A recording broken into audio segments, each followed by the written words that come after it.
सांगली महानगर मराठी न्यूजमध्ये आपलं स्वागत आहे। महापालिकेच्या विरोधात काँग्रेसचं आंदोलन। मुंबईत झालेल्या मुसळधार पावसामुळे मुंबईच्या रस्त्यावर अनेक ठिकाणी खड्डे पडले आहेत। या खड्ड्यांमुळे अनेक ठिकाणी वाहतूक कोंडी झाली आहे, तर अनेक ठिकाणी अपघात झाले आहेत।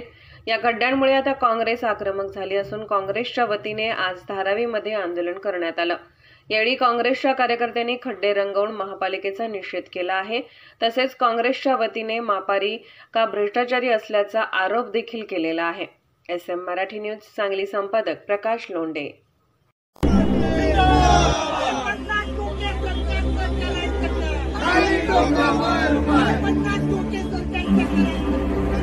हम तुम्हारे साथ हैं।